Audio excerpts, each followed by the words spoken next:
नमस्कार, आप सभी का स्वागत है भारत 24 पर। मैं हूं आपके साथ पूर्णिमा मिश्रा। शाम के 6 बज चुके हैं और वक्त है दहाड़ का। बिहार में एसआईआर के बाद वोटर लिस्ट को लेकर सियासी घमासान मचा है। एक तरफ चुनाव आयोग ये दावा कर रहा है कि इस प्रक्रिया के जरिए फर्जी वोटर्स की सफाई की जा रही है, लेकिन विपक्ष ये पूछ रहा है कि जिन वोटर्स के नाम काटे गए वो कहां पर गए, जबकि एनडीए की तरफ से कहा जा रहा है कि फाइनल लिस्ट आने से स्थिति साफ हुई है। ये सब कुछ जब चल रहा है तब प्रधानमंत्री मोदी ने एक बार फिर से घुसपैठ और सीमावर्ती राज्यों की बदलती हुई डेमोग्राफी का मुद्दा उठाया। उन्होंने कहा कि ऐसी समस्याओं से डटकर मुकाबला करना है। दूसरे देशों पर आर्थिक निर्भरता, डेमोग्राफी में बदलाव के षड्यंत्र जैसी चुनौतियों से हमारी सरकार तेजी के साथ निपट रही है। स्वयं सेवक होने के नाते मुझे खुशी है कि संघ ने इसके लिए एक ठोस रोडमैप भी बनाया। घुसपैठियों से बड़ी चुनौती मिल रही है, हमें इससे सतर्क रहना है। लेकिन विपक्ष की तरफ से पूछा जा रहा है कि पिछले 11 सालों में सरकार बताए कि कितने घुसपैठियों को बाहर किया गया। इलेक्शन कमीशन को भी बताना चाहिए कि बिहार में कितने घुसपैठिए थे, उनका आंकड़ा क्यों नहीं जारी किया गया, जबकि रैलियों में घुसपैठ का मुद्दा उछाला जा रहा है। ऐसे में आरजेडी के प्रदेश अध्यक्ष मंगनी लाल मंडल ने पूछा कि इलेक्शन कमीशन बताए लाखों लोगों के नाम क्यों कटे, कितने घुसपैठिए मिले, गरीब लोगों का नाम काटा गया, वोट चोरी की जा रही है। इन तमाम बयानों के बीच दहाड़ में आज इसी मुद्दे पर करेंगे चर्चा।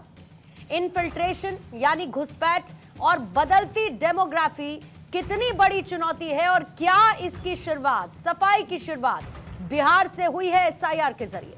लेकिन उससे पहले प्रधानमंत्री नरेंद्र मोदी का बयान आपको सुनवाएंगे, फिर उसके बाद मेहमानों से करेंगे चर्चा की शुरुआत। विविधता में एकता ही रही है। अगर इस सूत्र को तोड़ा गया तो भारत की शक्ति भी कमजोर होगी और इसलिए हमें इस सूत्र को निरंतर जीना है, उसे मजबूती देनी है। साथियों, सामाजिक समरसता को आज डेमोग्राफी में बदलाव के षड्यंत्र से, घुसपैठियों से भी बड़ी चुनौती मिल रही है। यह हमारी आंतरिक सुरक्षा और भविष्य की शांति से भी जुड़ा हुआ प्रश्न है और इसलिए मैंने लाल किले से डेमोग्राफी मिशन की घोषणा की है।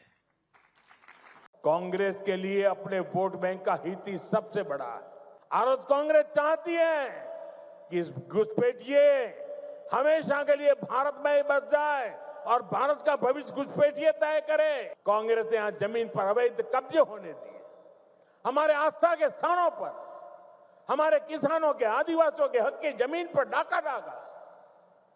बीजेपी एनडीए सरकार बनने के बाद अब उन स्थितियों को बदला जा रहा है, यहां के अवैध कब्जों को हटाया जा रहा है।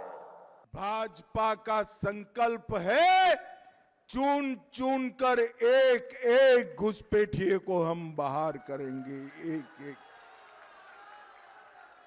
ये लालू और राहुल की पार्टियां घुसपैठिए को बचाना चाहती है और हम घुसपैठियों को निकालना चाहते हैं। उनका काम रहा है, उनका कल्चरल कॉन्टेक्स्ट है, कल्चरल हिस्ट्री है, उनका सर्विस का हिस्ट्री है, उस पर मैं टिप्पणी ना कर मैं बस यही कहूंगी कि राजनीतिकरण हावी होकर अपना जो एजेंडा है ना देश के ऊपर, क्योंकि the agenda is that of the unelected. Bharat का है, कोई बांग्लादेशी नहीं है, कोई बांग्लादेशी है, हम सब भारत के हैं ना। तुम्हारे नाक के नीचे अगर कोई बांग्लादेशी आ गया तो तुम नाकाम, तुम कुर्सी छोड़ के जाओ।